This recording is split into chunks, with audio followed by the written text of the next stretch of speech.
ഇന്നലെ ആരോ പറഞ്ഞു നിങ്ങളിവിടെ കൂട്ടോത്രം ചെയ്യുമെന്ന്. സത്യമാണ് സഹോദരി. എൻ്റെ സഹോദര, എനിക്ക് അങ്ങനെയുള്ള പരിപാടിയേ ഇല്ല, ഒരു പരിപാടിയില്ല. ഞാൻ എന്നെ ഒത്തിരിയായിട്ട് ദ്രോഹിക്കുന്നവരോട് ഞാൻ പറഞ്ഞു, വിഷ്ണുമായ നമ്മൾ പ്രാർത്ഥിക്കുന്ന ഇപ്പോൾ കലിയുഗവരനായ വിഷ്ണുമായ നിങ്ങൾക്ക് തിരിച്ചെടുത്ത്. അന്നേരം പറഞ്ഞ് കൂടോത്ര സ്വാമിനെയാണ് പ്രാർത്ഥിക്കുന്നത്. ഞാൻ ചോദിച്ചു, കൂടോത്ര സ്വാമിയാണെന്ന് ആരാണ് പറഞ്ഞതെന്ന് ചോദിച്ചു.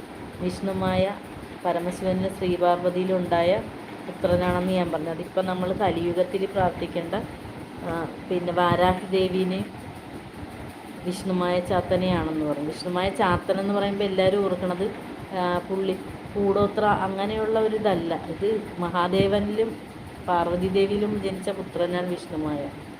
അല്ലാതെ ഞാൻ ലളിതാ സഹസ്രനാമമൊക്കെ ജപിച്ച് വിഷ്ണു സഹസ്രനാമമൊക്കെ ജപിച്ച് നാമം ജപിച്ച് പോകുന്നൊരു വ്യക്തിയാണ്. എനിക്ക് ആ പരിപാടിയില്ല.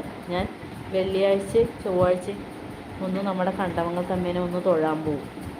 വീട്ടിൽ സന്ധ്യാനാമം ജപിച്ച് പ്രാർത്ഥിക്കും, അത്രയേ ഉള്ളൂ. അല്ലാതെ ആരെ ദ്രോഹിക്കാനോ ഒരു പരിപാടി, അതെനിക്ക് ഇഷ്ടമുള്ള പരിപാടിയല്ല. ഞാൻ അങ്ങനെ ചെയ്യാറുമില്ല.